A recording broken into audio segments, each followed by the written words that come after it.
Qatar पर हुआ हमला अब पूरे अरब जगत को एकजुट करने की तरफ बढ़ता दिखाई दे रहा है। इजरायल ने हाल के दिनों में न सिर्फ कतर बल्कि लगभग 6 मुस्लिम देशों को सीधा निशाना बनाया। ऐसे में हालात और ज्यादा गंभीर हो गए हैं। आने वाले दिनों में यह संघर्ष और तेज हो सकता है क्योंकि कतर ने रविवार और सोमवार को इस्लामिक और अरब देशों की एक बड़ी समिट बुला ली है। कतर समाचार एजेंसी की माने तो इस आपातकालीन शिखर सम्मेलन का मुख्य उद्देश्य इजरायली हमले के परिणामों पर विचार करना और उसका जवाब तैयार करना होगा। यही नहीं, कतर की ये पहल अरब देशों को एक मंच पर लाने की दिशा में उठाया गया बड़ा कदम मानी जा रही है।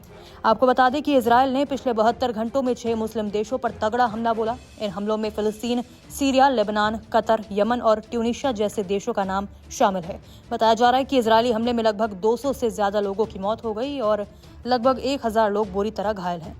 इजरायल ने हमलों पर कहा कि वह इन देशों में आतंकी ठिकानों को निशाना बना रहा है। हालांकि आपको बता दें कि हमलों के बाद अमेरिका की नाराजगी खुलकर सामने आई है।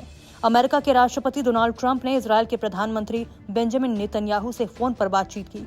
जानकारी के अनुसार अमेरिकी राष्ट्रपति डोनाल्ड ट्रंप ने फोन कॉल पर अपनी नाराजगी जाहिर की है। एक्सियोस के सूत्रों के हवाले से प्रकाशित रिपोर्ट में कहा गया कि डोनाल्ड ट्रंप ने फोन करके बेंजामिन नेतन्याहू से कहा कि ऐसी हरकत दोबारा नहीं होनी चाहिए। ये एकदम स्वीकार नहीं किया जा सकता। मैं कह रहा हूं कि आप ऐसी हरकत फिर नहीं करेंगे। कतर की राजधानी में हमले से डोनाल्ड ट्रंप के सलाहकार भी बहुत चक्के रह गए। इसी को लेकर जब बात हुई तो ट्रंप ने नेतन्याहू और उनके सलाहकारों के काम पर हैरानी जताई और कहा कि ऐसा कैसे कर सकते हैं। वहीं आपको बता दें कि पाकिस्तान के रक्षा मंत्री ख्वाजा आसिफ ने कतर की राजधानी दोहा पर किए गए इजरायल के हमलों का कड़ा विरोध किया। उन्होंने कहा कि मुस्लिम देशों को अपनी आर्थिक ताकत से इजरायल का मुकाबला करना चाहिए। आसिफ ने लिखा, इजरायल मुस्लिम देशों को कमजोर करना चाहता है। ये सोचना गलत है कि इजरायल के सामने झुकने से कोई सुरक्षित रहेगा। मुस्लिम देशों को अब इजरायल के खिलाफ एक साथ आना होगा। उनका मकसद मुस्लिम दुनिया की ताकत खत्म करना है। इजरायल के साथ नरमी बरतना गलत है। पाकिस्तान ने जो आर्थिक रूप से कमजोर है फिर भी अपने से 5 गुना बड़े भारत को सबक सिखाया। सुरक्षा कोई बाहर से नहीं देता। दूसरों की मदद मायने रखती है, लेकिन ताकत अपने अंदर से आती है।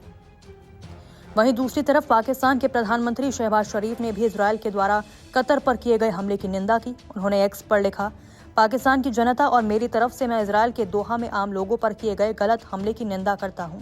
ये कतर की आज़ादी का उल्लंघन है और क्षेत्र की शांति को खतरे में डाल सकता है। अब देखना होगा कि इजरायल और कतर में शुरू हुई इस जंग का असर कहां तक पहुंचेगा। नमस्कार, मैं हूं मानक गुप्ता। अगर आपको हमारा ये वीडियो पसंद आया हो तो इसे लाइक और शेयर जरूर करें और हाँ, हमें सब्सक्राइब और फॉलो करना ना भूलें ताकि आप देश और दुनिया की कोई खबर मिस ना करें। तो जुड़े रहिए हमारे साथ और देखते रहिए न्यूज़ 24।